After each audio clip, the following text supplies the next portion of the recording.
again, ladies and gentlemen, another training video. This is a quick video I just did. About a week ago, this was my leg session at home. I was trying to get a nice, quick, and efficient leg workout that's not too crazy on the lower back or knees and sets, and my legs are burning up like crazy. So anyways, you can see here, I started off doing some belt squats. You know, had a relative, like moderate weight on there, getting as much of reps in as possible. Keeping my form in, going deep, coming back up. And I kind of did that for about about 4 sets of that. Just trying to get as many reps as I could with moderate weight. And then after doing that, I then moved on to doing some dumbbell hack squats. And you'll notice I'm showing you from both angles, from the front and then side view for a couple sets. Did this for 4 sets of 8. Sorry, 8 to 12 reps. And once again, making sure legs are somewhat close together but not glued together, because I ain't trying to snap my dang hip up. I ain't trying to snap my hip joint up. So a little bit of a distance, but also notice my toes are also pointed outward so I don't blow out my knees. And of course I got the little not plates, but the steps that I ordered off of Amazon. The squat wedges. I'm trying to figure out the right pronunciation, the right word for the squat wedges. Get my heels a little bit elevated while going in and to really target the quads. And of course, after getting that in, I decided to finish off my quads with the freaking pendulum squats with my suspension trainer. As you guys will see shortly when I had to weigh the best on. But before doing all that and all that craziness, I decided to give my quads a little bit of a break and hit my hammies with some Ukrainian deadlifts on an elevated platform as well as a kettlebell.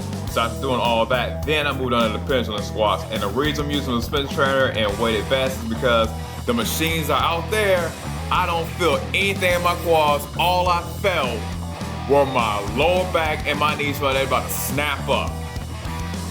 I tried using pendulum squat at the Arnold. I'm like, man, those pendulum squat machines are not designed for my body.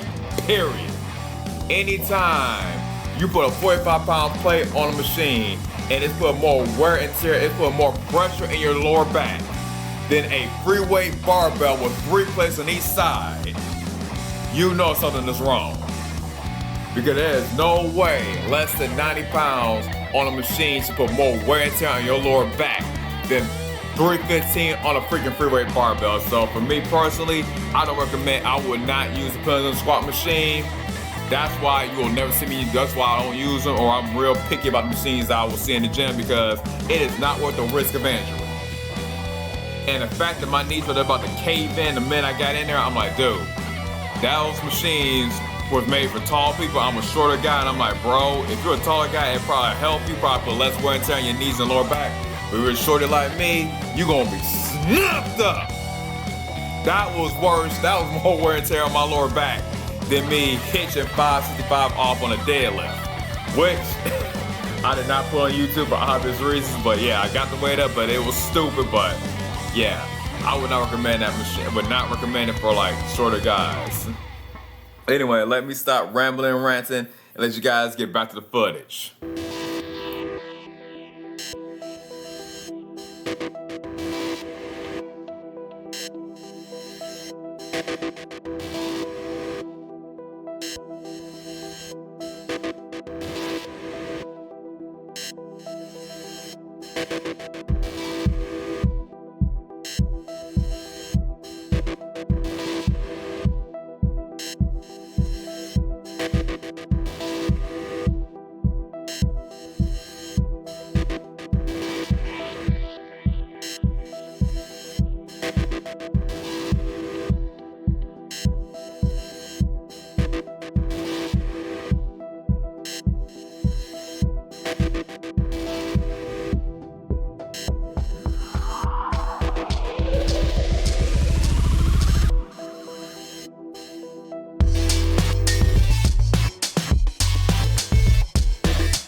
right, time to re-energize. Instead of Enertron, sweet necky butter. Let's go. Maple sunflower. Take the cow yesterday. Shaking like cornholio.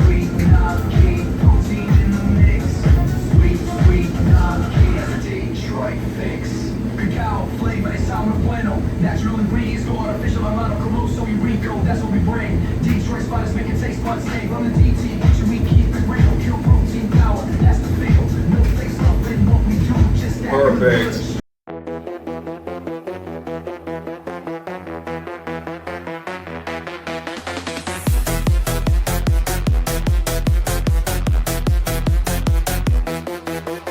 Racing through the night again, feeling fire in my veins. Something's calling out to me, past the limits I can see. Faster than before, breaking through the door, feel it